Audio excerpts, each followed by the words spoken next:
बहुत लोग कहते हैं कैमरा तो न्यूट्रल होता है, लेकिन कैमरे के पीछे उसके हाथ जो उसको चला रहे हैं वो तो बायस्ड है। तो द रियलिटी क्या है? उनको इतना टॉर्चर किया जाता है दलित होने के नाते। गांव की जो जिंदगी रूरल लाइफ है वो रोमांटिसाइज्ड है। गांव हमेशा से फ्यूडल कास्टिस्ट माइंडसेट से ऑपरेट होते आए हैं। लगान आती है तो उसमें एक कैरेक्टर है कचरा। आप सोचोगे कि दलित कैरेक्टर है वो, और उसका नाम क्या रखा इन्होंने, कचरा। होता ही वही है जो उन्होंने देखा वो उन्होंने प्रेजेंट किया। इस लड़ाई को लड़ने वाला बाहर से कोई आने वाला है नहीं। क्या एक्सपीरियंस है जो सिमिलर निकले? Wherever Indians will go, they will carry caste with them. एक ऐसा समुदाय जिसकी आबादी जो है 200 मिलियन से भी ज्यादा है, उसका रिप्रेजेंटेशन ही नहीं है। जो फिल्म है वो सोसाइटी को शेप करती है। हमारा ऐसा कोई भी पार्ट नहीं है जो सिनेमा से हम अपेक्ट नहीं हो रहे हैं। क्या फर्क पड़ता है कि फिल्मों में नहीं बताया जा रहा है? तो करण जौहर ने एक्सेप्ट किया, आई मेड अ मिस्टेक। जेन ज़ी एक दो धारी तलवार की तरह है। मैं एक रास्ता बना रहा हूँ आने वाली पीढ़ी के लिए कि गांव से निकलकर भी कोई लंदन तक जा सकता है।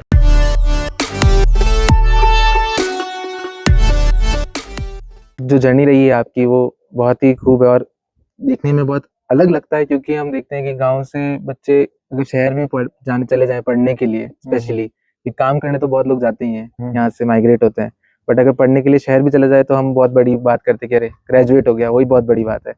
पर आपकी जर्नी वहाँ से आगे भी गई है, आप दूसरे शहर, स्टेट, फिर स्टेट से दूसरी कंट्री और वहाँ पे PhD।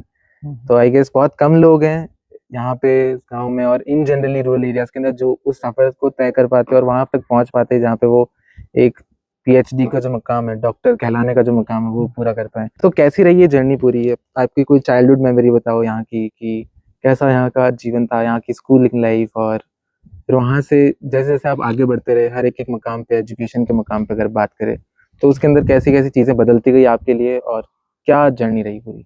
जैसा कि हम मेरे गांव पालड़ी में बैठे हैं, ये आसीन तहसील के भीलवाड़ा जिले में आसीन तहसील है, वहाँ ये आता है।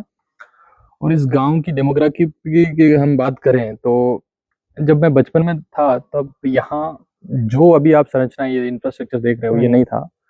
ये जो नेटवर्क जो है, ये पीछे टावर लगा हुआ है, मोबाइल टावर, ये सब कुछ नहीं था। और बिल्कुल झोंपड़ी नुमा जो घर थे यहाँ सारे। और जैसा कि हम इंडियन विलेज की बात करते हैं तो वो जैसा खास तौर पर उस तरीके से डिजाइन किया होता है, पर्पसफुली डिजाइन किया होता है, वर्षों से वो चला आ रहा है। तो हमारी जो ये बस्ती है, आप देखोगे कि ये इसके बाद ये बस्ती खत्म हो जाती है। इसके बाद ये 2-4 घर अभी नए बने, ये हमारा आखिरी घर था। अच्छा। तो हमें हमेशा से वो सेक्लूडेटेड पोजीशन में हम रहे हैं, पूरा एक्सक्लूजन वाली स्थिति में। लेकिन मैं इस गांव में चूंकि शिक्षा का स्तर उस तरह से नहीं था, तो मैं यहाँ शायद 5-6 महीने में पढ़ा होगा इस गांव में। और फिर यहाँ से 3 किलोमीटर दूर ब्राह्मणों की सरेरी है, वहाँ मैं पहली क्लास से लेकर 5वीं क्लास तक मैंने पढ़ाई की। एक प्राइवेट स्कूल थी, रविन्द्रनाथ टैगोर उच्च प्राथमिक विद्यालय। लोग यहाँ के लोगों के लिए वो एक इंग्लिश मीडियम स्कूल थी। जब मैंने वहाँ पढ़ाई की तो यहाँ मैं पब्लिक ट्रांसपोर्ट के जरिए जाता रहा, और पिछले 5 साल की उम्र से लेकर मैं बस में सफ़र किया मैंने। 3 किलोमीटर था जर्नी, लेकिन बहुत लंबी लगती थी और बहुत ही कठिनाई भरी लगती थी, क्योंकि भीड़, उस समय संसाधन इतने नहीं थे। तो एक आध बसें चलती थी, उसमें भी सारे बच्चे जो है वो यहाँ से पढ़ने जाते थे, और उसमें और भी जो पैसेंजर्स थे वो सब थे। तो बहुत धक्का मुक्की से मैं बहुत बार तो 2-3 बसें छूट जाती थी और मैं पहुंचता था। वहाँ प्राइवेट स्कूल थी तो वहाँ माहौल जो है उस तरीके से थोड़ा एस्पायरिंग वाला था कि आप कुछ कर सकते हो। वहाँ बच्चे सब उस तरीके से माहौल में पढ़ते थे, और वो टीचर्स थे वो काफ़ी हेल्पफुल थे। और मैं नवोदय विद्यालय के बारे में कुछ नहीं जानता था, और मेरे घर वाले क्योंकि उतने पढ़े लिखे नहीं है तो उनको भी इस बारे में कोई जानकारी नहीं थी।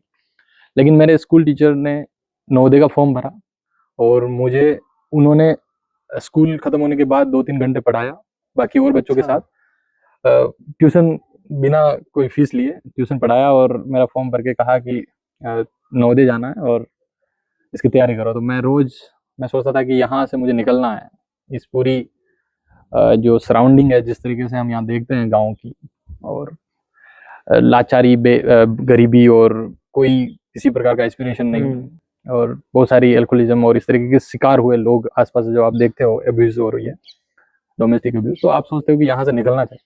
तो मैं उस उम्र में मैं सोचता था कि अगर ये अच्छा मौका है तो मैं मतलब पूरा जी जान लगा के मैंने वो एंट्रेंस एग्जाम की तैयारी की, और मैं उसमें पास हुआ। और फिर मेरी जर्नी शुरू हुई एक बोर्डिंग स्कूल में, जिसका नाम है नवोदय विद्यालय। पहली दफ़ा वहाँ गया तो मैंने देखा कि खुला मैदान है, अच्छे हॉस्टल्स है, बिल्डिंग्स नुमा हॉस्टल है और खेलने की बहुत सारी सुविधाएं हैं। तो मुझे लगा कि अब मैं यहाँ से कहीं वापस नहीं जाऊँगा, चाहे मुझे कुछ भी हो जाए। तो होम सिकनेस और उस तरीके से मुझे हुई नहीं, क्योंकि होम सिकनेस जैसा मन यही था कि यहाँ से निकलना है, यहाँ से निकलना है। तो फिर वहाँ जाके बहुत लोग रोते भी थे। 6th क्लास में आप 11 साल की उम्र में जब एक बोर्डिंग स्कूल में जाते हो तो बहुत छोटी सी उम्र है और उसमें मम्मी पापा की याद आना लाजमी है, लेकिन मुझे किसी की याद नहीं आई और मैं वहाँ रहा। और मैं छुट्टियों में जब छुट्टियां होती तब भी मैं सोचता था कि छुट्टियां ना हो तो ही ठीक है, कम से कम यहीं रहें।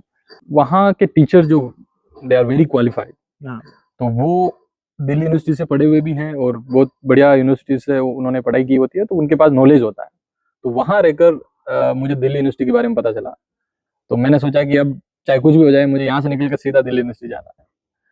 तो फिर पॉलिटिक्स में थोड़ा इंटरेस्ट था, तो मैंने सोचा कि मैं पॉलिटिकल साइंस में ही ग्रेजुएशन करूंगा, वो भी दिल्ली यूनिवर्सिटी से। 12th में मेरे 91% बने परसेंटाइल, उस बेसिस पे मैं किरोड़ीमल कॉलेज दिल्ली यूनिवर्सिटी के नॉर्थ कैंपस में वहाँ मेरा एडमिशन हुआ। पहली बार मेट्रोपॉलिटन सिटी में जाना और वहाँ का अनुभव एकदम बिल्कुल अलग था, क्योंकि भले ही मैं नवोदय विद्यालय में था, एक अच्छी बेहतरीन स्कूल थी, लेकिन फिर भी ग्रामीण इलाके में होने की वजह से और वहाँ बच्चे जो है सारे रूरल बैकग्राउंड से आते हैं, तो वो एस्पिरेशन और उनका जो एक्सपोजर है वो लिमिटेड रहता है। तो जब मैं दिल्ली में गया तो वहाँ मैंने देखा कि लोग जो हैं बड़ी बड़ी स्कूलों से पढ़े हुए हैं, दून स्कूल से भी पढ़े हुए हैं, कोई जेवियर से है, कोई कॉन्वेंट से है, और इंग्लिश भाषी जो बच्चे हैं खासकर मुझे देखने को मिले। तो क्लास का माहौल भी फिर वैसा ही था कि आप 140 बच्चों की स्ट्रेंथ थी और उसमें हिंदी मीडियम से पढ़ने वाले लोग जो है बहुत कम थे, 30 और 40। तो शुरुआत में हमें बहुत दिक्कत हुई कि जो टीचर्स पढ़ा रहे हैं वो समझ में आ नहीं रहा, क्योंकि वो फ्लुएंट इंग्लिश में पढ़ाते थे। तो मैंने एक ऐसा संगठन टाइप बनाया कि हम हिंदी जो मीडियम वाले बच्चे हैं एक एप्लीकेशन लिख के प्रिंसिपल को शिकायत करेंगे कि हमें भी जो है पढ़ने का पूरा मौका मिले और हिंदी में पढ़ाया जाए। तो बाइलिंगुअल हो गया, क्योंकि जब आप फॉर्म भरते हो तो वहाँ लिखा होता है कि ये बाइलिंगुअल है और यहाँ हिंदी और इंग्लिश दोनों में पढ़ाया जाए। लेकिन जब टीचर्स आपको सिर्फ इंग्लिश में पढ़ाते हैं तो फिर तकलीफ होती है।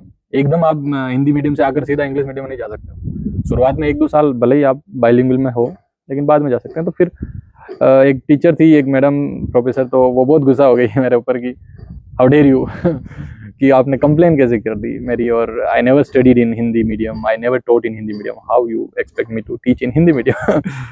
तो वो हमारे लिए रहा, लेकिन हमने कहा कि हम भी हिंदी मीडियम से आए तो हमें भी पढ़ने का मौका मिले। तो वहाँ इंग्लिश और मीडियम की जर्नी बहुत रही। और फिर इकोनॉमिक क्राइसिस तो हमेशा से रहा है कि आप एक फार्मर फैमिली से आते हो और दिल्ली जैसे बड़े शहर में एडजस्ट करना थोड़ा मुश्किल हो जाता है, लेकिन जैसे तैसे वहाँ एडजस्ट किया और फिर कुछ स्कॉलरशिप की मदद से मैं 3 साल वहाँ रहा। और उसी दौरान मैंने Tata institute of social sciences Mumbai जाने का फैसला किया, क्योंकि मुझे लगता था कि हमारे समाज में जो है तमाम प्रकार की कुरीतियाँ हैं, बहुत सारा सोशल इनजस्टिस है, और इस लड़ाई को लड़ने वाला बाहर से कोई आने वाला है नहीं। हमें खुद को ये जो है मुहिम उठानी पड़ेगी, ये बीड़ा उठाना पड़ेगा। तो टाटा इंस्टीट्यूट एक जाना माना प्रतिष्ठित संस्थान है जो सोशल वर्क के क्षेत्र में आज भी नंबर 1 है काफ़ी सालों से। कि आपको टेस्ट जाना है, वो कोई किस रीज़न की वजह से था कि कुछ पर्सनल एक्सपीरियंस ऐसा हुआ या कुछ आपने देखा पर्सनली? क्योंकि अगर आप बार बार शिफ्ट हो रहे नवोदय से वापस दिल्ली की, यहाँ पढ़ाई करनी है, बट कोई क्लैरिटी नहीं थी तब तक भी कि चलो इसी अचीव करना है, यहीं जाना है। बट टेस्ट जाना एक कहीं ना कहीं वो सब कहते हैं कि if you are very clear about it कि यार सोशल, क्योंकि वहाँ आपको ये पता है कि पैसा नहीं बनने वाला ज़्यादा, ये आपकी क्लैरिटी है ही है कि इधर सोशल अगर वर्क में आप काम करें तो पैसा थोड़ा आपको सेक्रीफाइस करना ही पड़ेगा कहीं ना कहीं। तो आप अगर जा रहे हो तो ये आते हो आप मन से, आपको एक कॉज के लिए आप जाना चाहते हो इसकी वजह से। तो वो शिफ्ट कहाँ से है, वो पॉइंट क्या? जैसे कि मैं दिल्ली गया तो आइडियोलॉजिकल शिफ्ट आया। दिल्ली में रहने के दौरान धीरे धीरे मैंने डॉक्टर अम्बेडकर को पढ़ना शुरू किया। और इस तरीके से जो बहुजन विचारक है उनको जब मैंने पढ़ा तो मैंने जाना कि उनके एक्सपीरियंसेस जो उन्होंने झेले अपने जीवन में और मैंने जो अपने बचपन में झेले, उनमें बहुत सारी सिमिलरिटीज है। और उसके लिए उन्होंने शिक्षा को एक रास्ता मानते हुए उसको एक हथियार बना लिया। क्या एक्सपीरियंस है जो सिमिलर निकले? सिमिलर ऐसे है कि जैसे अनटचेबिलिटी है, आप देखते हो कि गाँव में, मैं इसी गाँव में रहा और यहाँ जैसा कि मैंने पहले भी बताया कि ये बस्ती जो है बिल्कुल पेरिफेरी पे है गाँव के। बचपन में आप यहाँ एक बस स्टैंड पे मंदिर है, आप मंदिर में जा नहीं सकते हो।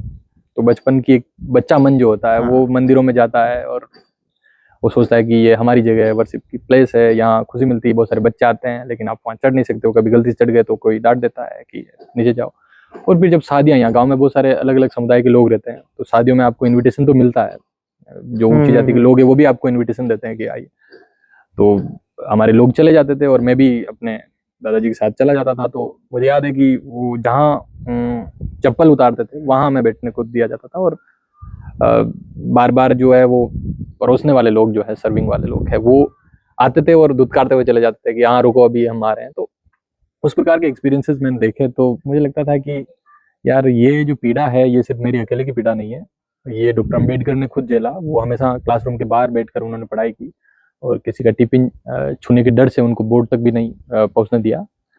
तो ये, और फिर स्कूल में, हालांकि मैं प्राइवेट स्कूल में पढ़ा, लेकिन वहाँ पे भी आप देखोगे कि जब लंच ब्रेक होता है तो अपने अपने कम्युनिटी के लोग जो है वो अलग अलग अपना टिफिन लेके बैठ जाते थे। तो उस समय मुझे awkward नहीं लगता था। I never felt like I'm being, that discriminated again. लेकिन जब मैंने अभी, जब when I reflect back तो my childhood memories, तब मुझे पता चलता है कि यार वो सब जो है मेरे दलित होने की वजह से ऐसा हो रहा था मेरे साथ। तो फिर मैं जब दिल्ली गया तो मेरी जो पॉलिटिकल कॉन्शियसनेस है और जो एक आइडियोलॉजिकल शिफ्ट है वो हुआ, और उसने मुझे मोटिवेट किया कि मैं एक ऐसी कोर्स करूं जिसमें मुझे कुछ समाज के लिए करने को मिले। तो फिर मैं इसलिए टाटा इंस्टीट्यूट गया, और वहाँ 2 साल रहकर मैं काफ़ी एक्टिव रहा, इलेक्शन भी लड़ा मैं, और मैंने अम्बेडकराइट पॉलिटिक्स को बहुत करीबी से देखा। और फिर वहीं रहकर मुझे पता चला कि इसका हायर एजुकेशन जो है हमारे समुदाय के बच्चों को लेना कितना ज़रूरी है, खासकर राजस्थान के ग्रामीण इलाकों से आने वाले बच्चों के लिए कितना इंपॉर्टेंट है। तो मैं सोचता था कि टाटा इंस्टीट्यूट से पढ़ने के बाद मैं समाज सेवा में जाऊंगा और थोड़ा कुछ काम करूंगा, लेकिन फिर मुझे लगा कि यार कि एजुकेशन की जो आखिरी सीढ़ी है हायर एजुकेशन की, वो है पीएचडी। आप जब कोई आखिरी सीढ़ी तक पहुंचने का आपके पास रास्ता हो तो आप शायद वापस नहीं मुड़ना चाहोगे। तो मुझे लगा कि अब मैं एक रास्ता बना रहा हूँ आने वाली पीढ़ी के लिए, कि गाँव से निकल कर भी कोई लंदन तक जा सकता है। तो मैंने सोचा कि अब जब यहाँ आ गया हूँ तो मैं अब वापस जाने के बजाय मैं पीएचडी करता हूँ। और जब पीएचडी का सिलसिला शुरू हुआ तो फिर मैं लेकिन उसके पहले आर्थिक स्थिति कमजोर होने के कारण मुझे लगा कि थोड़े दिन मुझे काम करना चाहिए।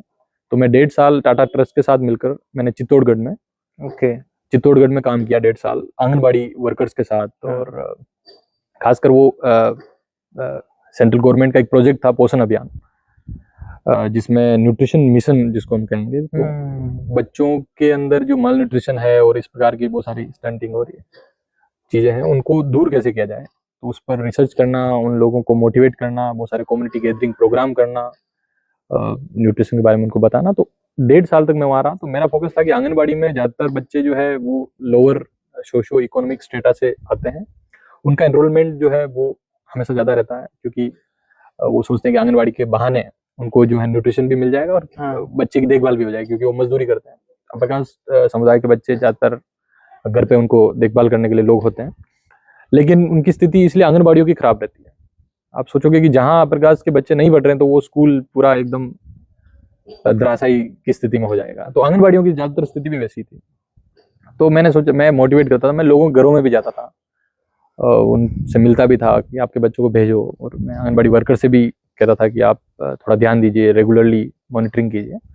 तो 1.5-2 साल वहाँ रहा, लेकिन फिर कोविड आ गया, फिर लॉकडाउन हुआ, तो हम सब लोग घर में स्टक हो गए, क्वारंटीन हो गए। और फिर वहाँ से मेरा दिमाग में जो पीएचडी वाला था आइडिया, मैंने सोचा कि this is the right time to work on.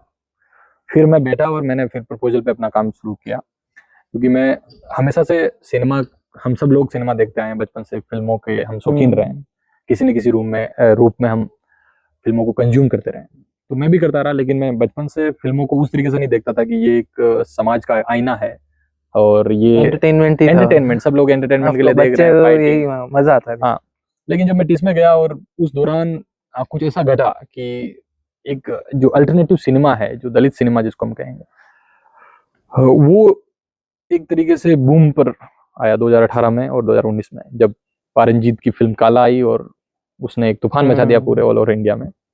और फिर नीरज गेवान जो हिंदी फिल्म के डायरेक्टर है और होमबाउंड जिनकी अभी ऑस्कर के लिए गई, तो वो उन्होंने भी अपनी आइडेंटिटी रिवील की।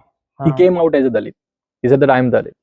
तो वो जो रिवीलेशन है वो मेरे लिए भी बहुत एक कैटलिस्ट के रूप में काम किया, कि मैं फिर से आई रिविजिटेड मसान, जो उन्होंने 2015 में बनाई। तो मैंने सोचा कि यार ये दलित फिल्म मेकर है, और मसान मैंने पहले जब रिलीज हुई तब देखी, अब जब मुझे आइडेंटिटी पता चली अब मैं इसको देखता हूँ। उस समय कॉन्शियसनेस भी नहीं थी 2015 में, तो मैंने उसके साथ देखा तो मुझे लगा कि ये जो पर्टिकुलर गेज है वो दलित फिल्म मेकर का, वो इसमें है और क्यों इतनी इंपॉर्टेंट बन जाती है। मैं 4 साल नोटिंगम में अपनी पीएचडी जो है राजस्थान बेस्ड हिंदी फिल्म जिसमें दलितों का चित्रण है वो किस प्रकार किया जाता है, उसके अध्ययन के लिए मैं गया और मैंने अपनी पीएचडी हाल ही में 2 महीने पहले ही पूरी की और अभी फाइनली मैं डॉक्टरेट हूँ।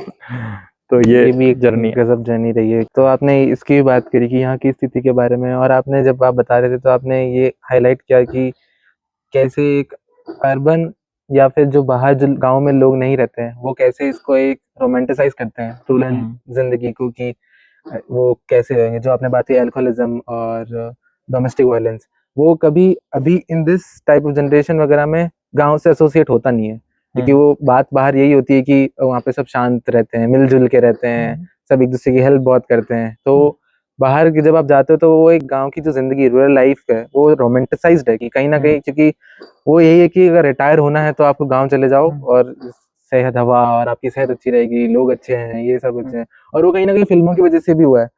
पर्टिकुलरली अगर अब डेडिकेट किया जाए तो जो भी साउथ मूवीज है इंडिया की, वहाँ पे जो गांव का लाइफस्टाइल दिखाया गया है वो यही है कि कोई एक गांव जाता है, वो सबकी मदद करता है, एक गांव को अपने अंडर लेता है, उसको पूरा खिलाता पिलाता, जो भी चीजें सब मिलके रहते हैं। तो ये इसकी रियलिटी क्या है? बिकॉज आप यहाँ रहते हो और आपने इसके ऊपर पढ़ाई भी करी कि राजस्थान के जो भी चीजें हैं रूरल एरियाज और इन सब चीजों को लेके, कास्ट बेसिस पे लेके, तो द रियलिटी क्या है? रियलिटी ये है कि वो सब बकवास बातें हैं कि कुछ भी ऐसा नहीं है जो यहाँ हम इसको रोमांटिसाइज कर सके। गांव हमेशा से फ्यूडल कास्टिस माइंडसेट से ऑपरेट होते आए हैं।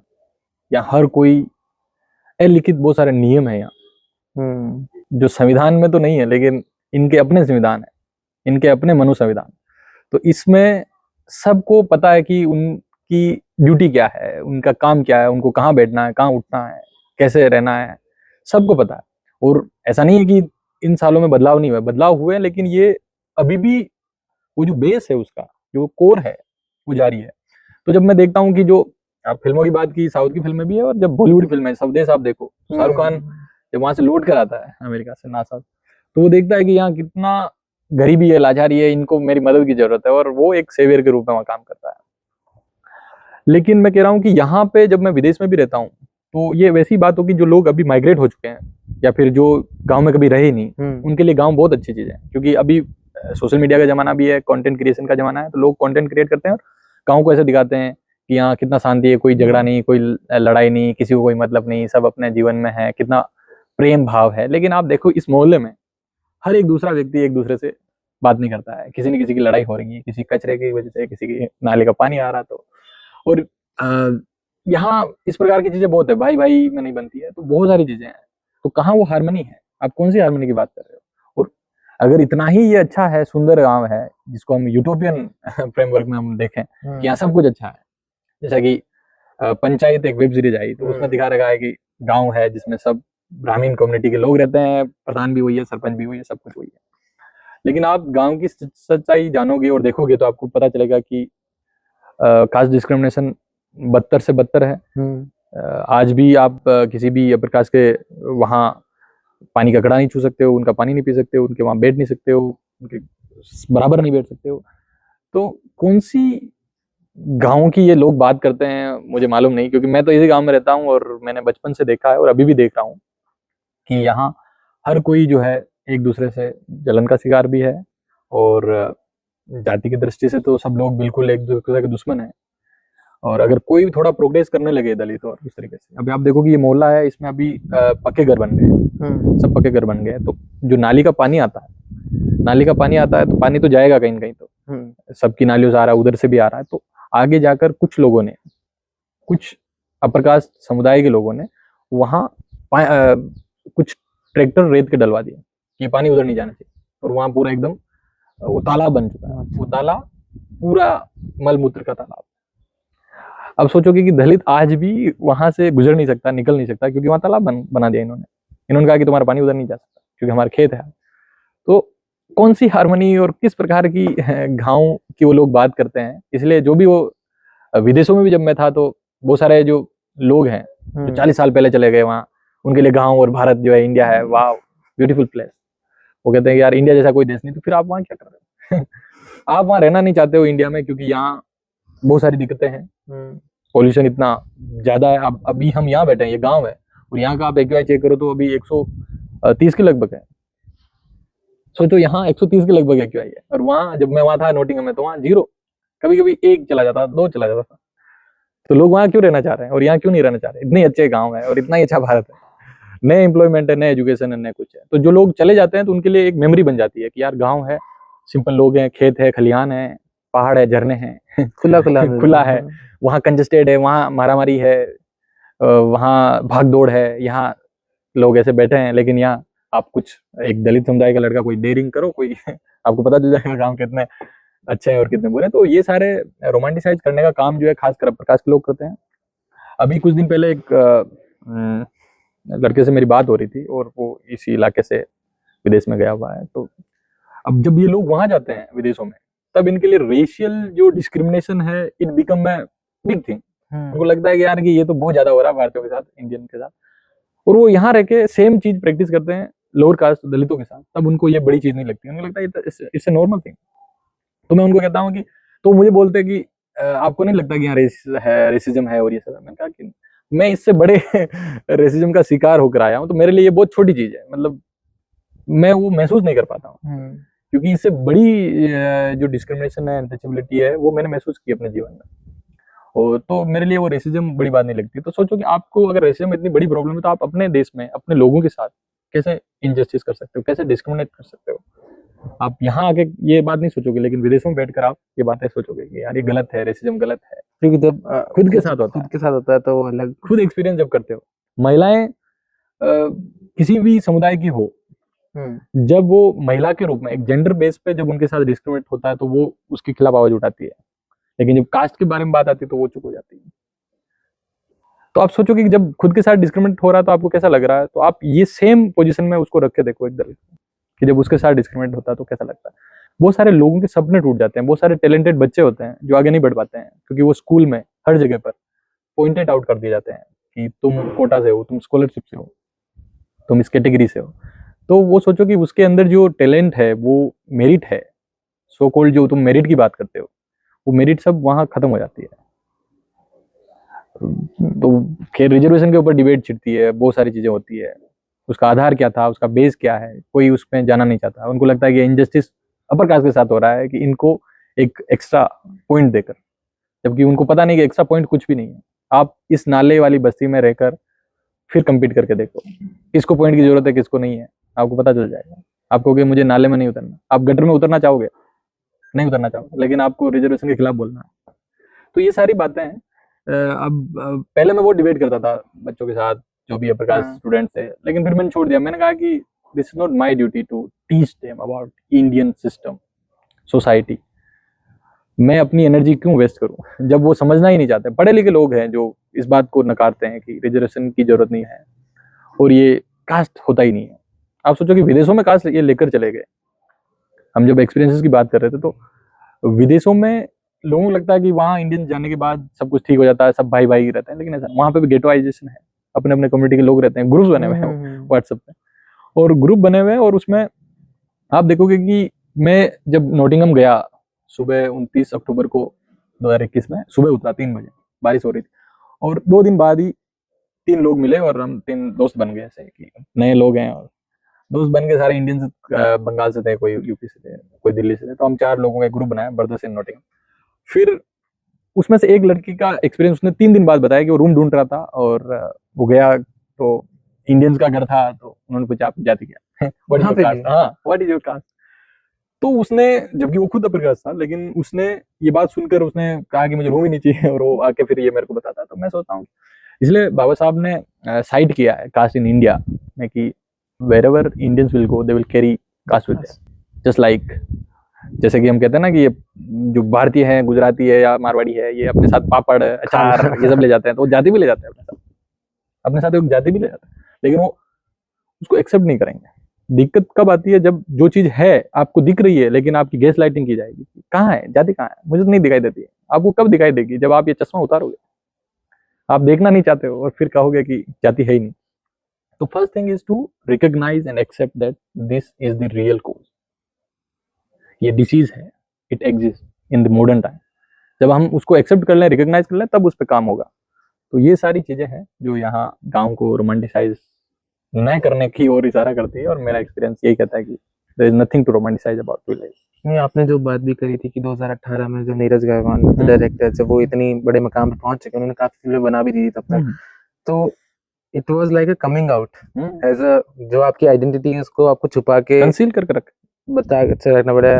अगर गलत तरीके से नहीं, आई डोंट नो कोई सेफ वर्ड मेरे को नहीं है, बट एज इन लाइक कि जो एलजीबीटीक्यू कम्युनिटी आप कमिंग आउट इन अ वे, तो एज अ आप जो आपकी कम्युनिटी है, आप कास्ट है, उसको भी आपको ऐसे छुपा के और ऐसे ऐसे बंद बंद रह के रहना पड़ रहा है। तो कहीं ना कहीं उस मुकाम में पहुंचने के बाद भी अगर ऐसी सिचुएशन थी, तो इट इज डायरेक्ट एग्जांपल कि जहाँ से लोगों को देख सकते हैं कि कितना डिफिकल्ट है। एंड अभी after home bound Martin Scorsese का उनका जो एक इंटरव्यू है, इसके अंदर उन्होंने बताया कि what was his personal experience about it, कि सरनेम के बारे में वो क्यों रखा उन्होंने, जस्ट टू कि अपनी आइडेंटिटी छुपा पाए उस चीज से। उन्होंने पूरा जीवन जो है नीरज गेवान ने एक ब्राह्मण के रूप में बिताया। हाँ, वो जहाँ पे भी जाते थे वो कहते थे कि मैं ब्राह्मण हूँ, और वो रूम रेंट लेते थे और रहते थे रूम रेंट लेकर।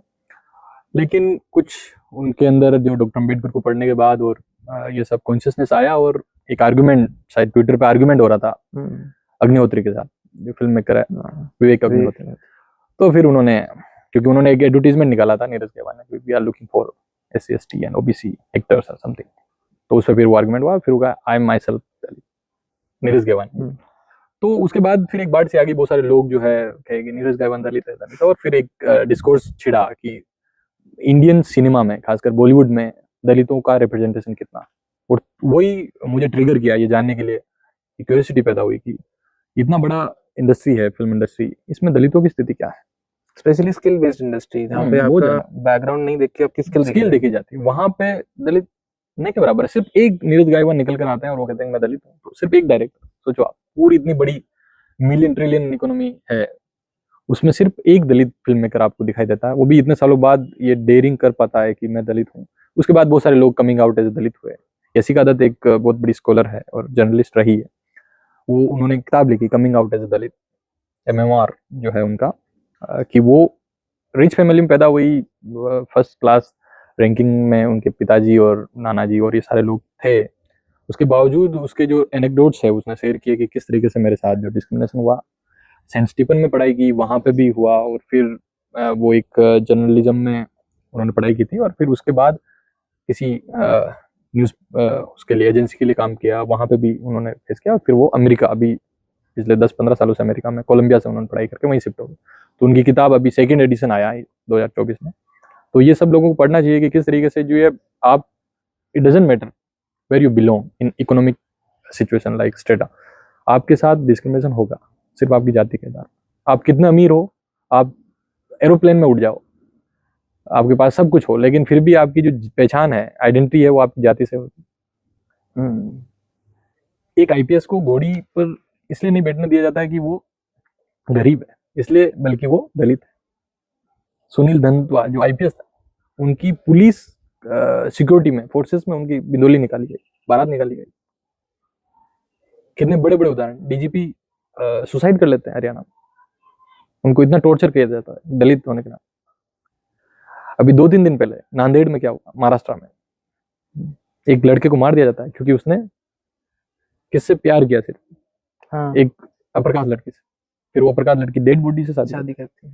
तो इतना ग्रुशम इंसिडेंट्स हमारे आसपास हो रहे हैं, और हम कह रहे हैं कि हम मॉडर्न हो गए, हम आगे बढ़ गए, हम लिबरल हो गए, हमारे पास जाति नामक कोई चीज है ही नहीं, ये तो अंग्रेजों द्वारा लाई है, या फिर ये मुगलों ने लाया है, या फिर ये बाहरी चीज है, हमारे यहाँ तो कभी होता ही नहीं। तो ये सब एक तरीके से उसको डिस्कार्ड करने का प्रयास है, अपनी जिम्मेदारी न लेने का एक तरीके से बहाना है। आप अमेरिका जैसे देशों में जब रेस के आधार पर डिस्क्रिमिनेशन होता है, तो उन्होंने एक्सेप्ट किया कि ये होता है, उस पर पॉलिसीज बनाई। हर साल वहाँ मीडिया और फिल्म इंडस्ट्री में डाइवर्सिटी रिपोर्ट जारी होती है कि कितने लोग ब्लैक्स हैं एक्टर्स में, डायरेक्टर्स में, मीडिया हाउसेस में। यहाँ होती है, यहाँ कुछ नहीं होता। यहाँ सिर्फ पब्लिक सेक्टर में है आरक्षण, वो भी 16% के लगभग एससी को, उसमें भी हो हल्ला मचा रहता है कि इनको क्यों दिया जा रहा है। 95% जो है प्राइवेट सेक्टर है। पब्लिक सेक्टर तो बल्कि मैं कहूंगा कि 5% भी नहीं है, 2% 3% है पब्लिक सेक्टर, उसमें सिर्फ आरक्षण मिला। बाकी जो 95 से 98% तक का जो सेक्टर है वो तो प्राइवेट है, उसमें कोई आरक्षण नहीं। 2% में भी 16% है। 2% में भी सिर्फ 16%, फिर उसमें भी हाई हल्ला मचा रहता है। तो ये जब तक हम इसको, क्योंकि ये सिर्फ दलितों ने क्रिएट नहीं की जाती, ये तो उसके शिकार है। कोई सिस्टम किसी ने बनाया, ये उसके शिकार हो गए। अब इसको अगर खत्म करना है तो जो पीड़ित है वो इसको कैसे खत्म करेंगे?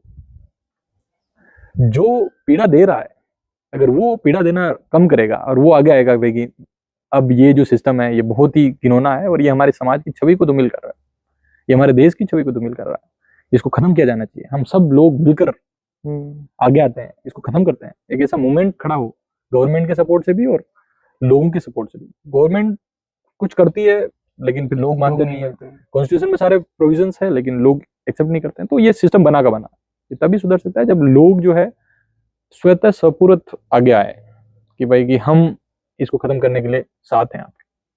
रोटी बेटी का संबंध बने, इंटर मैरिज और इंटर डाइनिंग का जो संबंध है वो बने।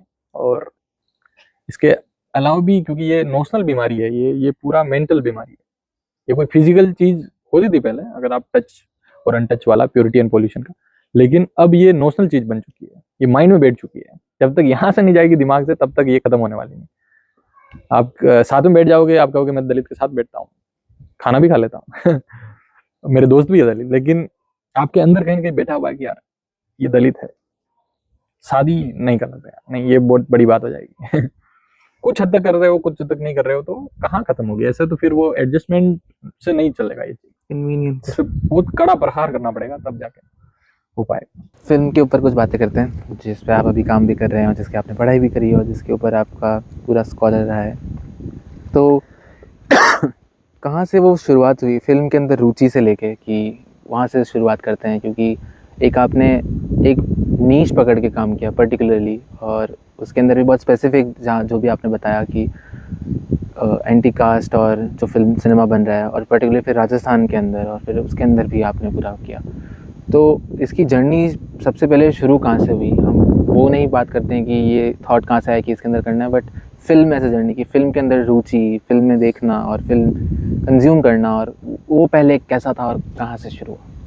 जैसे कि मैंने पहले भी बताया कि बचपन में जो हम फिल्में देखते थे वो एंटरटेनमेंट, प्योरली एंटरटेनमेंट कंजम्पशन के लिए देखते थे।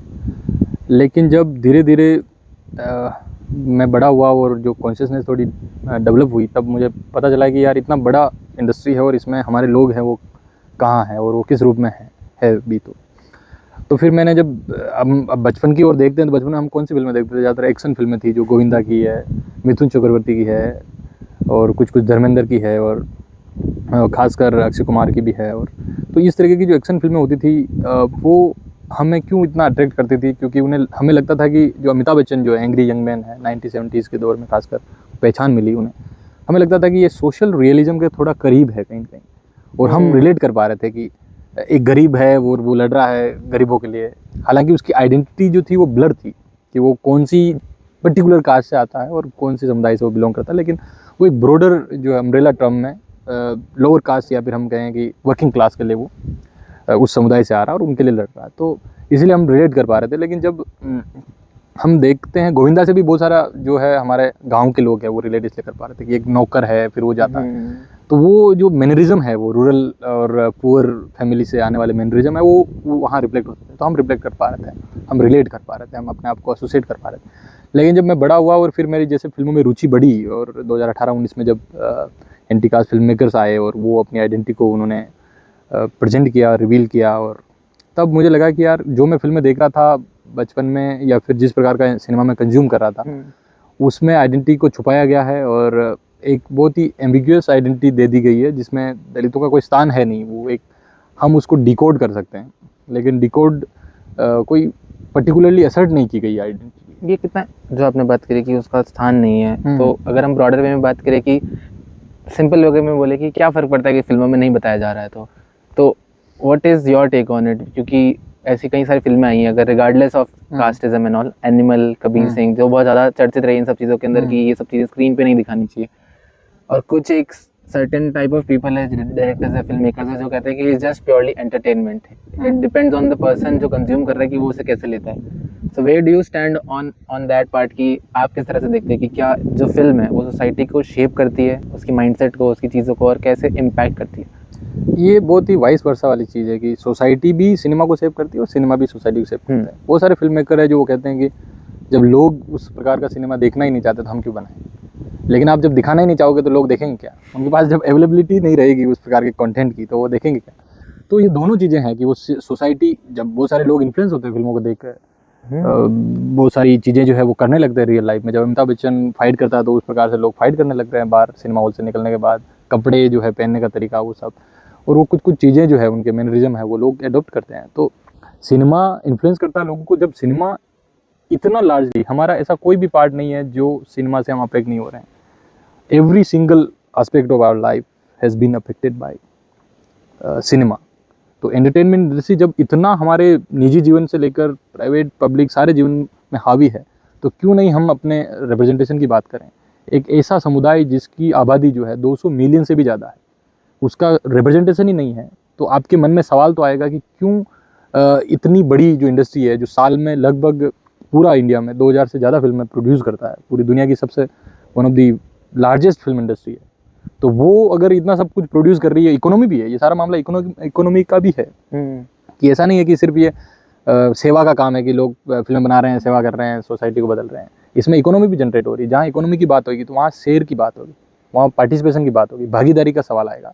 तो जो इतनी बड़ी आबादी है उसका कोई भागीदारी नहीं है, उसका कोई प्रतिनिधित्व नहीं है, तो उस पर बात करना लाजमी है और वो जायज़ है। तो इसलिए मुझे लगता है कि एंटरटेनमेंट का कह देना ये अपनी रिस्पॉन्सिबिलिटी से भी मुंह मोड़ लेना है कि ये तो सिर्फ एंटरटेनमेंट के लिए।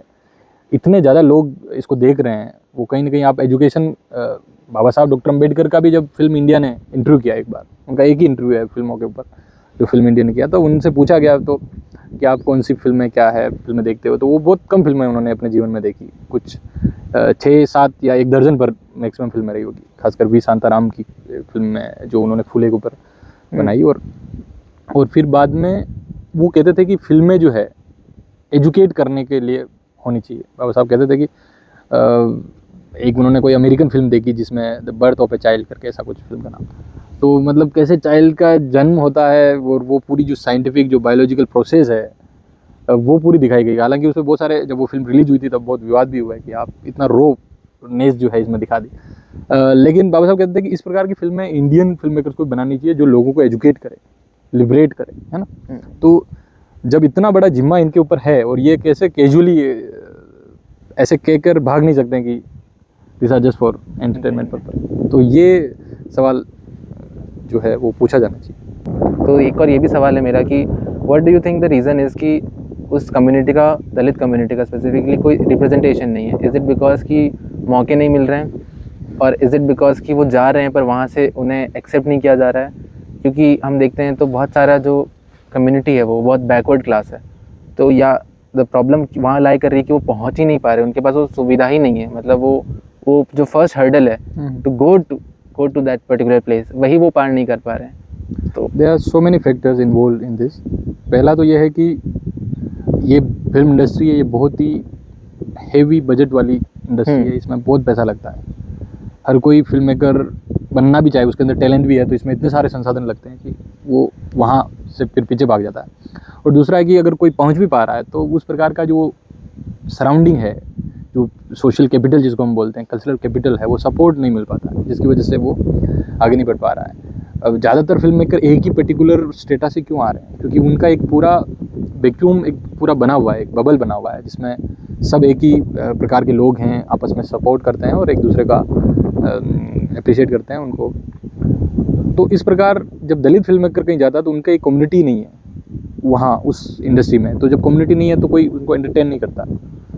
आप किस रूप में जा सकते हो? जैसे कि आप अपनी आइडेंटिटी को या तो छुपा लो, फिर चले जाओ, और फिर थोड़ा एस्टेब्लिश हो, फिर आ जाओ। लेकिन जब आप आइडेंटिटी रिवील कर देते हो तो उनके सामने क्या चैलेंजेस आते हैं वो सिर्फ वही जानता है इंसान, क्योंकि फिर उनको जो क्या बोलते हैं स्पॉन्सर नहीं मिलते हैं, फिर उनको प्रोड्यूसर नहीं मिलते हैं, और इन सारी दिक्कतों की वजह से वहाँ लोग कोई पहुँच नहीं पाते हैं। ऐसा नहीं है कि लोग टैलेंट की कमी है, इतनी बड़ी आबादी है तो उसमें एक्टर्स भी भरमार है, एक्टर्स की भी, और बहुत सारे डायरेक्टर्स भी है।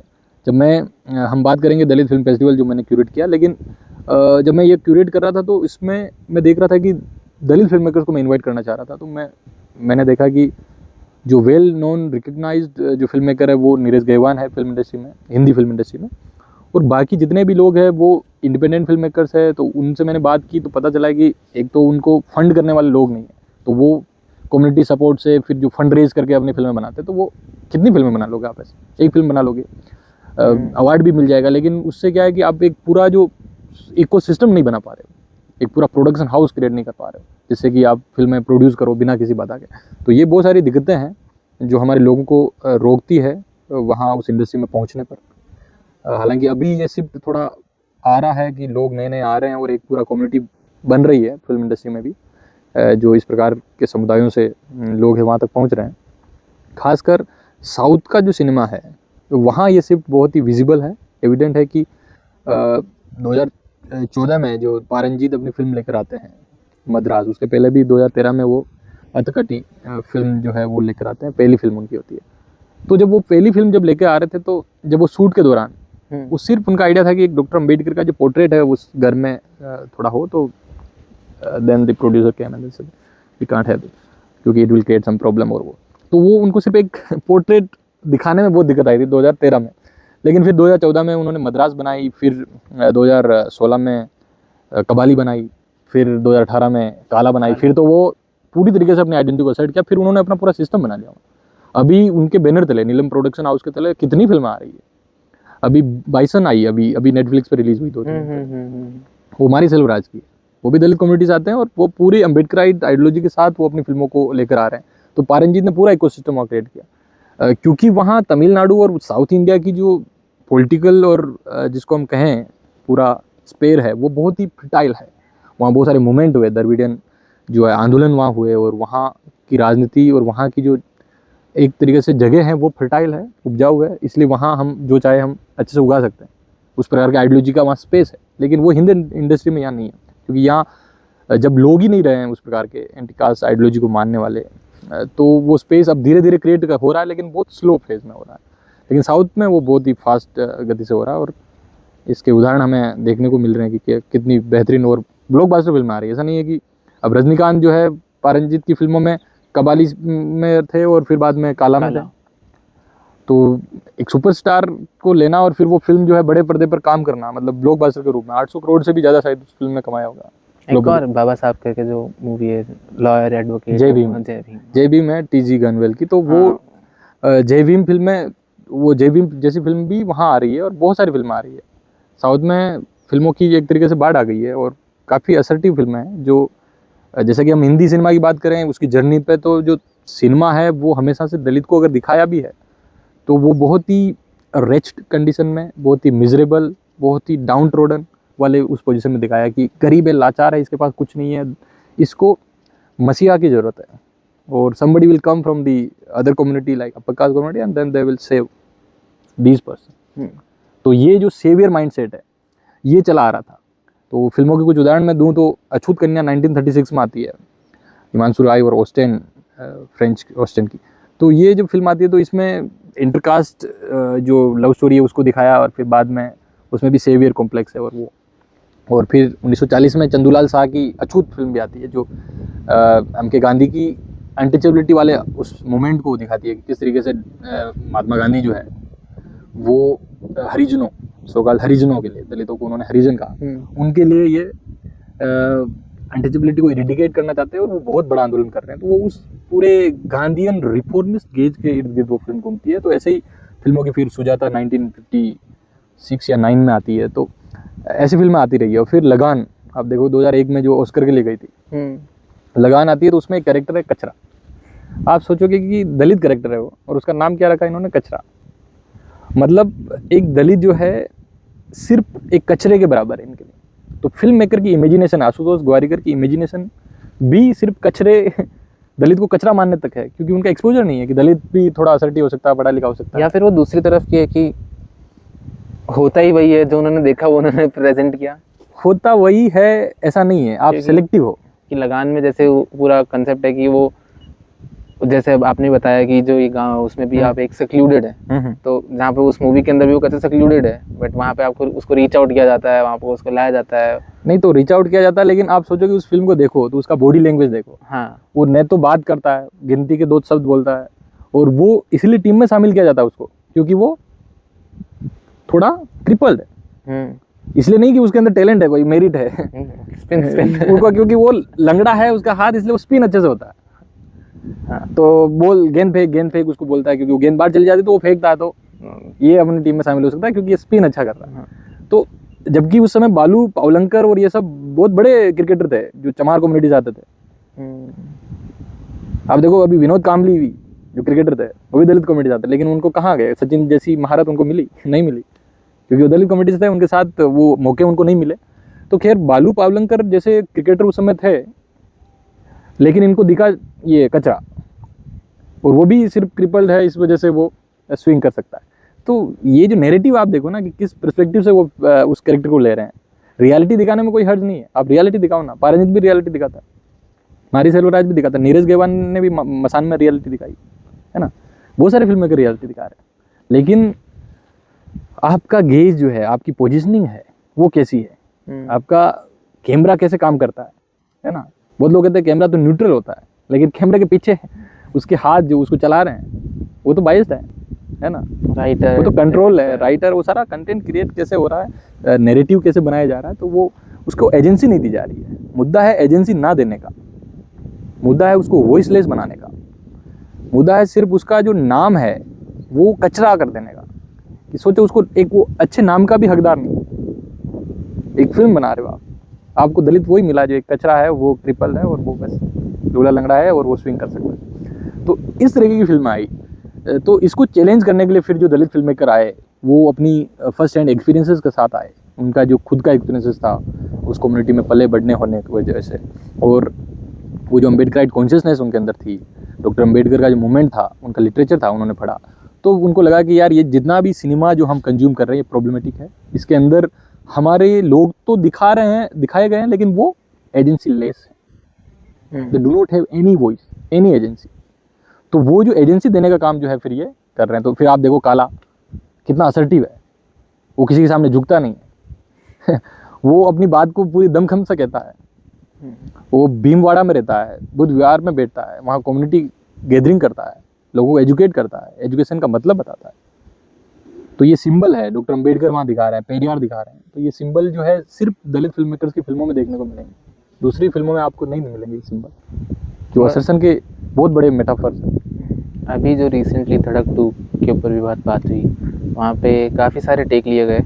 सम पीपल लाइक इट कि अच्छा ठीक है क्योंकि वो रिप्रेजेंटेशन था, बट बहुत लोगों का रिव्यूज़ और ये सब में यही था कि एग्जैजरेशन बहुत है, कि अरे ऐसा भी होता है क्या, इतना भी मारते हैं क्या, मतलब क्योंकि वो एक बहुत मीम भी बने हैं, वो बहुत भी बात हुई कि सिद्धार्थ चतुर्वेदी उसमें पिट रहा है, मतलब हर 10 मिनट या हर 15 मिनट में, आधे घंटे में बस पिट रहा है, क्योंकि वही चल रहा है। तो दोनों चीज़ें आई कि एक जो समुदाय था, एक जो टाइप ऑफ पीपल थे, उन्होंने बात करी कि रिप्रेजेंटेशन दिखाया गया है, सच्चाई है ये कहीं ना कहीं, और एक जो है अब मेजरली जेनजी या जो भी करंट जनरेशन है, क्योंकि उन्होंने वो देखा नहीं है, तो उनकी अकॉर्डिंग इज एन एग्जैजरेशन कि यार इतना तो किसी के साथ होता होगा, मतलब अगर है भी मान लिया एक बार के लिए, बट इतना तो क्या ही होता होगा। देखो यहाँ क्या है ना कि 2 प्रकार के जो ऑडियंस है वो उभर कर आई। आप देखोगे कि ये रीमेक है पेरेरूम पेरुमल की, जो मारी सेल्वराज ने बनाई, और उस फिल्म में चूँकि वो खुद उस समुदाय से आते हैं तो उनका जो गेज था, अंडरस्टैंडिंग थी, वो बहुत ही रो थी। इसमें भी इन्होंने पूरा प्रयास किया धड़क 2 में, लेकिन धड़क जो फिल्म है ये भी रीमेक है, ये है सैराट का, नागराज मंजुले जो वो भी दलित कम्युनिटी से आते हैं। तो उनकी फिल्म जब रीमेक बनती है तो शशांक खेतान ने ये फिल्म बनाई, वो खुद मारवाड़ी है। वो कहते हैं कि मैं राजस्थान को अच्छे से जानता हूँ, लेकिन वो एक्चुअली राजस्थान को कुछ भी नहीं जानते राजस्थान के बारे में। अगर राजस्थान को जानते तो यहाँ की कास्ट रियलिटीज़ है वो उसको अच्छे से दिखा पाते हैं, लेकिन उन्होंने वो कुछ नहीं दिखाया, और उनको पूरा जो जेंट्रिफाइड वर्जन ऑफ राजस्थान जो है, एक तरीके से पाल्टेबल राजस्थान उन्होंने दिखाया, जो ब्यूटी स्केप जो है वहाँ का, उदयपुर का और ये सब ये दिखाया। तो आप देखोगे कि इसके ऊपर बहुत सारा क्रिटिसिज्म हुआ, लेकिन ये फिल्म बहुत चली धड़क, क्योंकि बाकी जो नॉर्थ इंडियन जो हिंदी बेल्ट का जो ऑडियंस है उनको चाहिए लव स्टोरी जिसमें सब कुछ अच्छा हो, बड़े बड़े गाने हो, धर्मा प्रोडक्शन के इतने अच्छे अच्छे गाने, और ये सारा कपड़े और वो पूरा कॉस्ट्यूम और ये सब प्रोडक्शन डिज़ाइन बहुत ही ग्रैंडियर हो, बस उनका ये है। तो वो फिल्म बहुत चली। नए फ्रेश चेहरे थे, जानवी कपूर, श्रीदेवी की बेटी और ईशान खट्टर, तो ये सब नए चेहरे थे और फिल्म बहुत चली थी।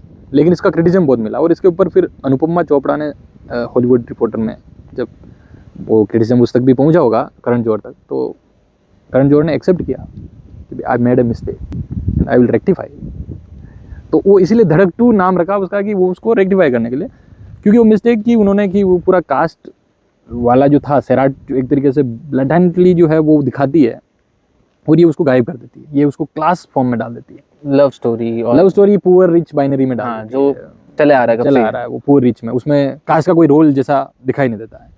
तो इसके ऊपर क्रिटिसिज्म हुआ, तो फिर करण जौहर ने कहा कि अब जो हम फिल्म बनाएंगे पेरिम पेरुमल का रीमेक, उसमें हम कोई भी छेड़छाड़ नहीं करेंगे, उसकी जो कोर है उसको हम बरकरार रखेंगे। तो जब धड़क 2 आती है तो आप देखोगे कि मैं भी फिल्म देखने गया, बहुत सारे प्रकाश लोग भी फिल्म देखने गए, तो उनके रील भी आए कि क्या बेकार सी फिल्म बना दी और बकवास फिल्म है और इसमें कुछ भी नहीं है, क्योंकि वो, लेकिन जब मैंने भी फिल्म देखी, लेकिन मेरे को 1 मिनट भी नहीं लगा कि बकवास है, क्योंकि मैं रिलेट कर पा रहा था। मेरे एक्सपीरियंसेस को दिखाती है कि हायर एजुकेशन में किस तरीके से एक्सपीरियंसेस होते हैं। रोहित वेमुला का सुसाइड होता है, वो सुसाइड करता है, लेकिन वो एक्चुअली सुसाइड है नहीं, वो इंस्टीट्यूशनल मर्डर है, जो उसको मजबूर किया गया, उसको मारा गया, इंस्टीट्यूशन ने मारा गया, सिस्टम ने मारा उसको। तो ये फिल्म उसको भी रिफ्लेक्ट करती है, उसको भी दिखाती है। तो हायर एजुकेशन में किस तरीके से जो घटनाएं होती है वो हम लोग रिलेट कर पाते हैं, जो उस समुदाय से आते हैं, जिन्होंने वो झेला है। तो जो अपर कास्ट जैन जी जो है वो गए, तो उन्होंने देखा कि ये बकवास फिल्म है, तो वो रील बनाए, मीम बनाए कि क्या होता है, ये तो होता ही नहीं है, ये सब ऐसे ही दिखा रहा है।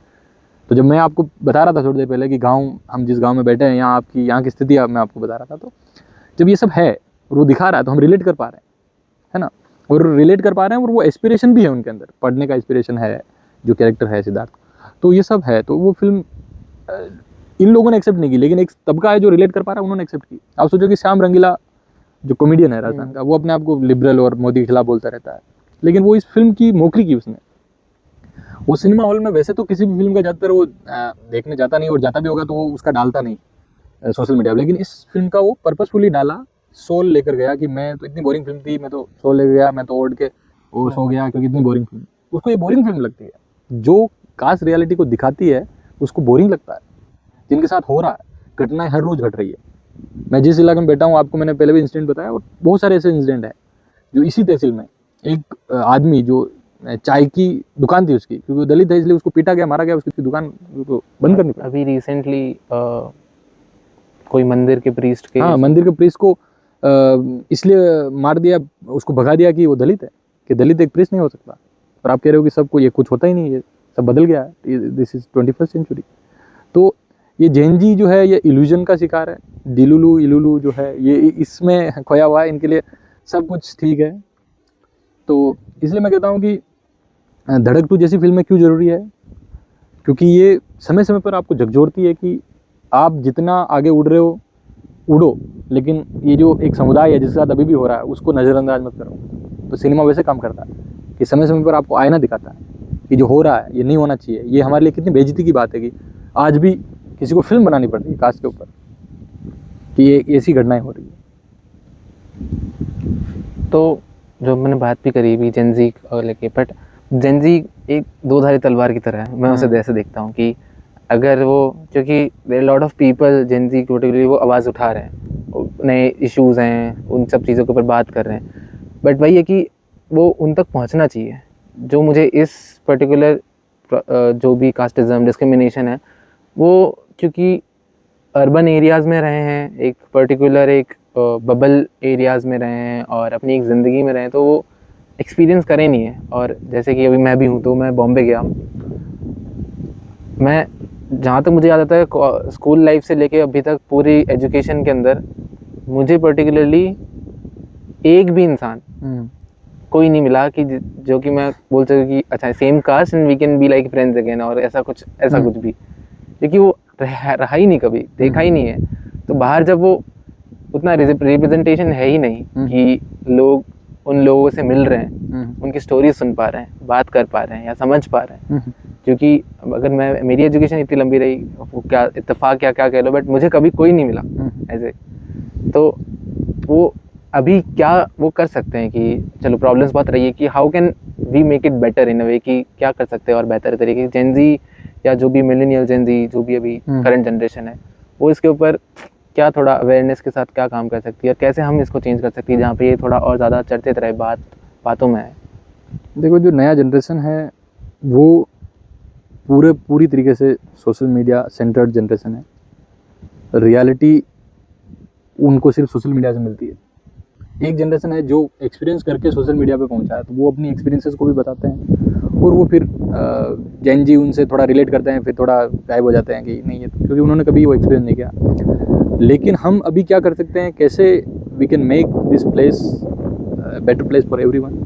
तो ये हो सकता है कि जैन जी जो है वो ज़्यादा से ज़्यादा एक तो पढ़ाई लिखाई करते नहीं हैं और इधर उधर से थोड़ा बहुत ज्ञान आ गया, वो जो होता ना कि कुछ समय का क्षणिक उनके अंदर जो रिबेल वाली जो भावना है वो क्षणिक है, वो कुछ समय के लिए कहीं देखा और वो एकदम से ऐसा हो जाता है कि हाँ यार ये गलत हो रहा है, इसके खिलाफ बोलना चाहिए। अब सोनम वांगचुक कितने दिनों से जेल में है। जब वो जेल में गए तो लोगों ने आवाज़ उठाई कि यार ये इतने अवार्ड है, ये है, बहुत सारा सोशल मीडिया पे एक ब्रस्ट सा हो गया। लेकिन अब कोई आवाज़ उठा रहा है, सब गायब हो गए, क्योंकि वो सोशल मीडिया का जो असरसन है, ये रिवॉल्यूशन है, ये सिर्फ कुछ समय के लिए होता है। लेकिन अगर हम वास्तविक में, अब मान लो कि मैं भी वहाँ कहीं पे पढ़ के आ गया, मैंने अलग अलग बातें कर ली, आर्टिकल लिख लिए, किताबें पढ़ ली, एक आधी किताब भी लिख लूँ, लेकिन जब मैं यहाँ गांव में आऊँ तो गांव में स्थिति जो है उससे क्या बदलाव हो रहा है। मेरे एजुकेशन से मेरी जो थोड़ी जो आइडेंटिटी है वो स्टैंड आउट हो रही है ऑफकोर्स, लेकिन इससे क्या इम्पेक्ट पड़ रहा है लार्जर लेवल पे, ये हमें देखना पड़ेगा। तो हमें रियलिटी से कभी भी मुंह नहीं मोड़ना पड़ेगा, मुंह मोड़ना चाहिए, क्योंकि जो जैन जी है वो इधर उधर से देखता है, फिर थोड़ा करता है, थोड़ा पढ़ता है, आधा जानकारी लेता है, फिर आरक्षण के खिलाफ बोलने लगता है, फिर जब EWS मिलता है खुद फ़ायदा उठा लेता है, फिर कहता है इधर फ़ायदा उठाता है, फिर दूसरी तरफ कहता है कि नहीं ये नहीं होना चाहिए, गलत हो रहा है, सबको इक्वल है, सब ऐसे हैं, आजकल कुछ नहीं होता। फिर जब गांव में आओ तो फिर पता चलता है ये सब है। तो आपको दोनों चीज़ें देखनी पड़ेगी, गांव में आओ, देखो रियलिटी, और फिर आप बात करो, और आप जो है उसको वैसा रखो ना। क्यों इल्यूजन में रहना है कि नहीं है, कुछ भी है जाति तो उसको एक्सेप्ट करो कि जाति है। और ये जैसा कि आपने कहा दूधारी तलवार है ये जैन जी, तो इनका जो पॉजिटिव एस्पेक्ट है कि वो एक्सेप्ट कर रहे हैं और वो उसके लिए कुछ काम करना चाहते हैं, उस कोज के लिए। ये कोज है, एक बीमारी है, एक बहुत बड़ा डिसीज है, लाइलाज बीमारी है। लेकिन हमें ऐसी बहुत सारी बीमारियां थी जो लाइलाज थी, विज्ञान ने उनको समझा और उनका जो इलाज ढूंढा, तो इसका भी इलाज ढूंढ सकते हैं। तो ये लोग जब तक रियलिटी के साथ आकर नहीं देखेंगे अपने आप को, उसको जोड़ कर नहीं देखेंगे, सिर्फ देखा और उस पर रिएक्शन देने लग गए, तो फिर नहीं होगा। आप देखो और फिर समझो कि यार कि गांव में कभी जाओ, कभी मौका मिले तो लोगों से मिलो, बातचीत करो, और जिनका एक्सपीरियंस है कम से कम उनसे बात करो। आप नहीं जा सकते हो, you can not afford to go and live in village, at least talk to them, बात करो उनसे, समझो, और फिर अपना कोई ओपिनियन दो। तो चीज़ें बदल सकती है, ऐसा नहीं है कि चीज़ें नहीं बदलेगी, चीज़ें बदल सकती है। सब लोग, आपके साथ नहीं हुआ, आप चूँकि जिस सेटअप में रहे, मेरे साथ हुआ, मेरा अलग सेटअप था, गवर्नमेंट स्कूल और उस प्रकार का, तो वहाँ हर प्रकार के लोग आते हैं। एक इंग्लिश मीडियम स्कूल में आप जाओगे तो वहाँ इकोनॉमी का भी है, हमारे लोग जो है इकोनॉमिकली उतने पावरफुल नहीं रहे, वो फर्स्ट जनरेशन लर्नर है, मैं पहला जो हूँ जो हायर एजुकेशन तक पहुँचा हूँ। तो अगर मेरे भी 2-3 जनरेशन तक पढ़े लिखे होते हैं तो शायद मैं भी इंग्लिश मीडियम में और उस प्रकार पढ़ता, तो वो मेरे साथ भी नहीं होता, क्योंकि वहाँ लोग फिर उस पर डिस्कशन ही जब नहीं है तो होगा कैसे, जब वो डिस्कशन है ही नहीं। जब अब पता चल रहा है कि ये कहाँ से आ रहा है, उस गांव से आ रहा है, ये वहाँ से आ रहा है, जब हॉस्टल में रह रहे हो, मिलने आ रहे हैं, तो कोई बाइक पे आ रहा है, कोई टूटी फूटी बाइक पे आ रहा है, कोई बस में चल के आ रहा है, कोई थैला लेके आ रहा है, कोई ब्रांडेड बैग लेके आ रहा है, तो आपको पता चल जाएगा ना कौन कहाँ से आ रहा है, क्या है, और सबको पता है सर नेम से और सब, है ना। तो वहाँ फिर आप थोड़ा थोड़ा ऐसा करने लगोगे। लेकिन जब एक इंग्लिश मीडियम स्कूल है या फिर एक हाई प्रोफाइल एलीट इंस्टीट्यूट है, वहाँ सब लोग एक ही इकोनॉमिक सेटअप है, तो वहाँ वो दिखेगी नहीं, विजिबली नहीं दिखेगी, आपके साथ कोई करेगा नहीं, वो बस इंटरनली जब बात कहीं पहुँचेगी परिवार तक या शादी वादी, और वहाँ तब मामला आएगा, लेकिन ऐसे डेली बेसिस पे आपके साथ नहीं होगा। तो ये है, लेकिन ये है कि ये जैन जी जो जिनके साथ डेली बेसिस पर नहीं हो रहा, जिनका एक्सपोजर नहीं है, वो गाँव में, और जो क्योंकि आधा आज भी, हम पहले कहते थे कि 70% जो है वो इंडियन पॉपुलेशन है वो गांव में रहती है, लेकिन आज भी 50% तो रहती है कम से कम। माइग्रेट हो रहे हैं, लेकिन कहीं ना कहीं उनका जुड़ाव आज भी है, गांव में आ रहे हैं, जा रहे हैं, नौकरी की वजह से बाहर रह रहे हैं, लेकिन है। तो इतनी बड़ी आबादी यहाँ रह रही है, तो जब तक हम यहाँ धरातल पर, ग्राउंड लेवल पर बदलाव नहीं करेंगे, तब तक वो जो ऊपरी बदलाव है वो उसका कोई मायना नहीं। जब मानसिक रूप से हम नहीं बदलेंगे, कपड़े बदलने से क्या होगा, है ना। जब तक हम मस्तिष्क में हमारे अंदर जो जाति नहीं निकल जाती है ये बीमारी, तब तक नहीं होगा। तो इसलिए इन लोगों को धरातल पर आना चाहिए और जानना चाहिए रियलिटीज़ क्या है। तो अब कुछ किताबें या कुछ मूवीज़ अगर आप फिल्म देखते हैं और आप जो बता सकें कि जो लोग देख सकते हैं उससे एक क्लैरिटी और एक अंडरस्टैंडिंग आ सके कि not everybody can just go and talk and इतना ज़्यादा एक्सपोजर नहीं होगा, बट अगर फिल्म्स तो सब देखते हैं, इफ दे वांट वो देख सकें, वो किताबें पढ़ सकें, तो जिससे उन्हें एक बेटर अंडरस्टैंडिंग आ पाए सब चीज़ों की। बहुत सारी फिल्में हैं, जैसे अगर हम अभी एंटिका सिनेमा जो उभर कर आ रहा है उनकी बात करें तो मैंने कहा कि पार रंजीत की जितनी भी फिल्म है सारी देखता। काला कबाली और थंगलान जो अभी रिसेंटली आई है, और फिर अब मारी सेल्वराज की फिल्म पेरियम पेरुमल है, वाड़ाई है, और ममन्ना है, और अभी बाइसन है। तो ये फिल्में हैं पारंजित की, मारी सेल्वराज की, और वेट्री मारन की भी आप फिल्में देखो तो असुरन है, और विदुथलाई है, विदुथलाई का पार्ट 1 और पार्ट 2 जिसमें विजय सेतुपति। तो ये फिल्में तो इनकी है साउथ इंडिया में। और फिर नागराज मंजुले की जितनी फिल्में हैं, फेंड्री से लेकर फेंड्री चाइल्डहुड उस मेमोरीज पर है, और बहुत ही बेहतरीन तरीके से उस कास्ट को डिपिक्ट किया गया, एवरीडे कास्ट को, कास्टनेसनेस को। फेंड्री के बाद सैराट जो ब्लॉकबस्टर फिल्म हुई, और फिर झुंड भी जिसमें अमिताभ बच्चन है, और वो भी आप देख सकते हो। और फिर नीरज गेवान की जितनी भी फिल्में हैं, जिसमें मसान तो ऑफकोर्स है ही है, फिर अभी होम बाउंड आई। होम बाउंड के पहले उन्होंने अमेजोन प्राइम के लिए और OTT के लिए गिली पूची एक वेब सीरीज है, वो एंथोलॉजी का पार्ट है, अजीब दास्ता। तो गिली पूची आप देखो, उसमें क्वीर जो है, दलित क्वीर को उन्होंने डिपिक्ट किया हुआ है, महिला। और फिर उनकी मेड इन हेवन में एक एपिसोड है, हार्ट है, स्किप्ड है, हार्ट अ बिट है ऐसा। तो उसमें बुद्धिस्ट वेडिंग को उन्होंने दिखाया, अम्बेडकराइट बुद्धिस्ट वेडिंग को, आप देखिए। और फिर होम बाउंड है ये। और फिर और भी जो दलित फिल्म मेकर नहीं है और वो जो फिल्में बना रहे हैं, जैसे मराठी में नागराज भी है, और जयंती फिल्म बनाई, एक जयंती फिल्म है। और फिर आत्म पेम्पलेट है एक फिल्म, जिनको अभी 73rd या 4th नेशनल फिल्म अवार्ड भी मिला। वो उनकी ऑटोबायोग्राफी, सेमी ऑटोबायोग्राफिकल फिल्म है आत्म पेम्पलेट। और फिर अविनाश की है ये फिल्म, और जयंती है। और मराठी के अलावा फिर हम मेन स्ट्रीम बॉलीवुड फिल्मों में भी बात करें तो, अगर हालांकि वहाँ प्रॉब्लमेटिक है वो डिपिक्शन, लेकिन फिर भी आप फिल्में देख सकते हो बहुत सारी। जैसे कि मैंने शुरुआत से कही, वो अछूत कन्या, सुजाता, अछूत।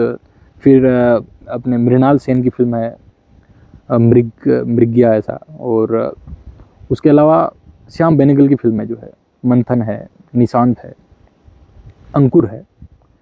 और ये फिल्में हैं अपने मृणाल सेन और श्याम बेनेगल की। तो ये फिल्में देखिए। और फिर लगान, और ये प्रॉब्लमेटिक है आशुतोष गोवारिकर की स्वदेश भी है, इसमें भी थोड़ा देखिए समझिए क्या हो सकता है, क्या प्रॉब्लम है उस डिपिक्शन में। और फिर एकलव्य दी रॉयल गार्ड है, ये भी एक फिल्म है। और बहुत सारी फिल्में हैं, धड़क, और ये तो खैर रिमेक है, इसका भी एक कंपैरिजन आप देख सकते हो सैराट और धड़क का। तो ये सारी फिल्में हैं। और बुक्स की अगर बात करूँ तो, अगर आपको दलित लिटरेचर समझना है, दलित कम्युनिटी को समझना है, तो पहले क्या है, दलित लिटरेचर की शुरुआत ही इस तरीके से हुई कि ऑटोबायोग्राफी जो है ज़्यादा लोग लिखने लगे, अपनी आत्म गलानी है, पीड़ाएँ हैं, पर्सनल एक्सप्रेशन है, एक्सपीरियंसेस है, वो लिखने लगे। तो उसमें ओम प्रकाश वाल्मीकि जो है, उनकी जूटन जो है, वो सबको पढ़नी चाहिए।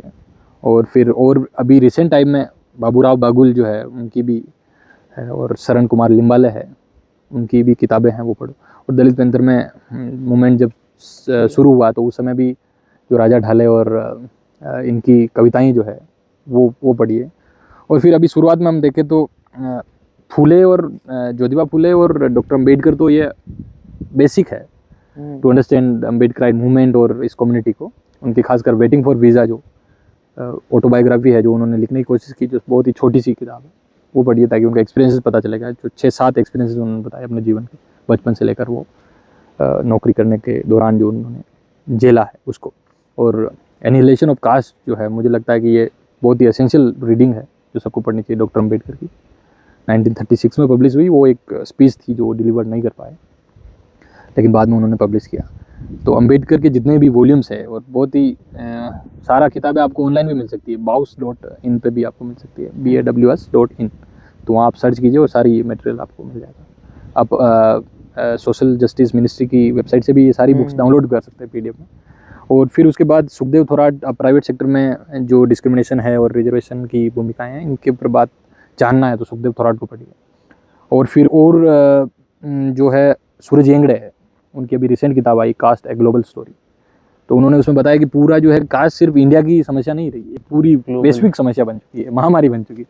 तो उस किताब को भी आप पढ़ सकते हैं। और फिर अशोक गोपाल जो है, अशोक गोपाल की पार्ट अपार्ट, वो डॉक्टर अम्बेडकर की एक बायोग्राफी है, बहुत बड़ी बायोग्राफी है, उसको आप पढ़ के पूरा डॉक्टर अम्बेडकर के बारे में जान सकते हैं। और डॉक्टर अम्बेडकर की जो सेकंड वाइफ जो है, पार्टनर है, सविता अम्बेडकर, उनकी किताब माई लाइफ विद बाबा साहब, वो भी पढ़ सकते हैं, ताकि उसमें हमें पर्सनल एनेक्डोट्स जो है डॉक्टर अम्बेडकर के जानने को मिलते हैं क्लोजली। हाँ। और फिर गोपाल गुरु, एवरीडे एक्सपीरियंसेस ऑफ कास्ट और इस तरीके की उनकी चीज़ें हैं।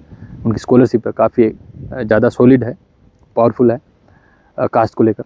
तो गोपाल गुरु को आप पढ़िए। और फिर शर्मिला रेगे है, दलित फेमिनिज्म और उस प्रकार की जो अवधारणाएं हैं उन्होंने, उस पर उनकी आर्टिकल्स, उनकी किताबें पढ़ सकते हो।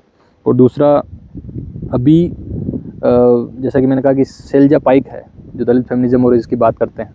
एक तो फेमिनिज्म होता है जिसके बारे में सब लोग जानते हैं, लेकिन दलित फेमिनिज्म भी होता है, क्योंकि अपर कास्ट महिलाएं हैं वो बात करती है महिलाओं की, लेकिन दलित महिलाओं को उसमें इंक्लूड नहीं करती। इसलिए there was a need to invent to introduce this terminology या टर्म दलित फेमिनिज्म, जिसमें दलितों की भी बात हो कि वो ट्रिपली ओप्रेस्ड है, कास्ट से है, इकोनॉमिकली है ये, और अपनी जेंडर के आधार पर भी। तो ये दलित फेमिनिज्म में वो सारी आपको बातें मिलेगी। और फिर प्रोफेसर रविकांत की जो किताब है, आप कहते हो कि जेनजी जो है ये क्या कर रहा है, तो उसको जानना है तो मीट द सवर्णाल। तो जो वो पूरी जो जेनजी जनरेशन की जो ये मेडियोक्रिटी है उसको ब्रोक करते हैं, कि ये इल्यूजन में जो रह रहा है, वो बहुत ही मतलब न्यूआंसेस जो है न्यू वर्ल्ड के, बहुत ही मॉडर्न टाइम्स के, वो देते हैं उसमें, और बहुत ही बेहतरीन किताब है। और फिर अभी कास्ट प्राइड जो मनोज मित्ता की है, वो बहुत ही यूज बुक है, वो भी आप पढ़ सकते हो, मनोज मित्ता की कास्ट प्राइड, वो भी बहुत एसेंशियल बुक है। और फिर दूसरी है जैसे कि आकाश सिंह राठौड़ ने भी बायोग्राफी लिखी है, मतलब डॉक्टर अम्बेडकर, बिकमिंग बाबा साहब। और यशिका दत्त की मैंने पहले बात की, कमिंग आउट एज दलित, उनका मेमोर है, वो पढ़ सकते हो। और फिर अभी रिसेंट में अनुराग माइनस वर्मा, जो हमारे ज़माने के बहुत ही फेमस पॉडकास्टर है और कल्चरल एक्टिविस्ट है, तो वो उनकी किताब है ग्रेट इंडियन ब्रेन रोट, तो वो भी आप पढ़ सकते हो। तो ये कुछ रिकमेंडेशन है मेरी तरफ से, जो मैं चाहूँगा कि सब लोग पढ़ें और थोड़ा जो है अवेयरनेस अपने अंदर लाए, कॉन्शियसनेस लाए कि क्या हो रहा है, गलत हो रहा है, तो उसके खिलाफ बोलने का हिम्मत जुटाएं। कम से कम ना बोल सके, कम से कम अपने आप सर्किल में, प्राइवेट सर्किल में ये बात रखें कि गलत हो रहा है, और हमें इसको सपोर्ट करने के बजाय, इसको नॉर्मलाइज करने के बजाय, इसको चैलेंज करना चाहिए, इसको सपोर्ट करने का प्रयास करना चाहिए। जो भी आपने बात करी अभी कि क्या कर सकते हैं, एंड आई गेस कि एक मेन जो पहले भी बात हुई थी वो शुरू हो सकता है कि एक एजुकेशन से, इन अ वे कि आपको एक एक्सपोजर मिले उस चीज़ का पर्टिकुलर, जिससे आपको बेटर अंडरस्टैंडिंग आ पाए।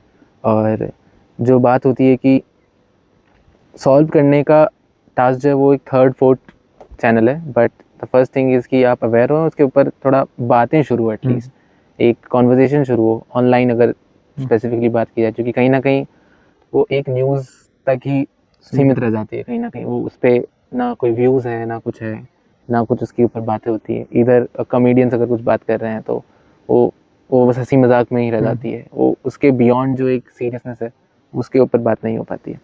तो अब आप एक स्पेसिफिकली इन दैट मैनर की कॉन्शियसली आप क्या एफर्ट लोगे और लेना वाले हो आगे, जो कि इस पूरी मुहिम को और आगे ले जाए और बेटर तरीके से प्रेजेंट कर पाए? मैं अपने इंडिविजुअल लेवल पे जो मेरा प्रयास है कि जो एजुकेशन का एक्सपोजर जो मुझे मिला और जो मैंने चैलेंजेस देखे, तो मैं चाहता हूँ कि ये सारे चैलेंजेस एक तो आने वाली जनरेशन वो ना उठाए, उनको ना झेलने पड़े ये सारे चैलेंजेस, और दूसरा है कि जो मुझे एक्सपोजर मिला वो उसका फ़ायदा उनको भी मिले। तो इसके लिए ज़्यादा से ज़्यादा मेरा प्रयास रहेगा कि हम छोटे छोटे स्तर पर वर्कशॉप ऐसे आयोजित करने का प्रयास कर रहे हैं। हमने एक छोटी सी वर्कशॉप यहाँ आसिन में करने का प्रयास किया, जिसमें मैंने बताया कि कैसे हम स्कॉलरशिप, जो तमाम स्कॉलरशिप है वो हमारे लिए अवेलेबल जो कि आपने बताया कि वो एक पर्टिकुलरली कास्ट के लिए अगर कास्ट के लिए है तो वो स्कॉलरशिप का फ़ायदा आप कैसे उठा सकते हो और उसका प्रोसेस क्या है, उसके लिए हम छोटी छोटी पहले तो ये अवेयरनेस फैलाने का काम करें कि ये होता है और there are plenty of opportunities which are exist. तो ये बात ही उन तक पहुंच जाए तो उनके हाँ है, कुछ तो है जो हम कर सकते हैं। बहुत लोग सोचते हैं हमारे पास पैसा नहीं है, कुछ नहीं हो सकता, लेकिन स्कॉलरशिप है इतनी सारी, तो आप उनका फ़ायदा उठा सकते हो। और दूसरा है कि ये वर्कशॉप्स के अलावा हम थोड़ा आने वाले समय में ऐसा इंस्टीट्यूशनलाइज तरीके से भी कुछ करने का प्रयास करेंगे प्रोजेक्ट के माध्यम से, जिसमें बच्चों को, क्योंकि महाराष्ट्र में बहुत सारी ऐसी संस्थाएं बनी हुई है, जैसे कि नालंदा अकेडमी है जो अनूप कुमार चलाते हैं वर्धा में, तो उन्होंने अभी वो रेसिडेंशियल कैंप पूरा कैंपस बना रहे हैं 9 एकड़ में। तो वहाँ 300 बच्चों के रहने की खाने की सुविधा होगी, तो फ्री ऑफ कॉस्ट कम्युनिटी के सपोर्ट से वो पूरा बन रहा है। और फिर एकलव्य है राजू केंद्रे जी का, तो वो भी इस दिशा में काम कर रहे हैं। जो बहुत सारे लोग जो आदिवासी इलाके से, वो वहाँ उनको बूट कैंप के माध्यम से, बहुत सारे ऐसे रेसिडेंशियल वर्कशॉप के माध्यम से वो उनको सपोर्ट करते हैं, उनको एजुकेट करते हैं, उनको एसओपी राइटिंग में, रिकमेंडेशन लेटर कैसे लिखें, पूरा सपोर्ट करके बहुत सारे लोग लंदन और अलग अलग देशों में, नालंदा से भी और एकलव्य से भी गए हैं।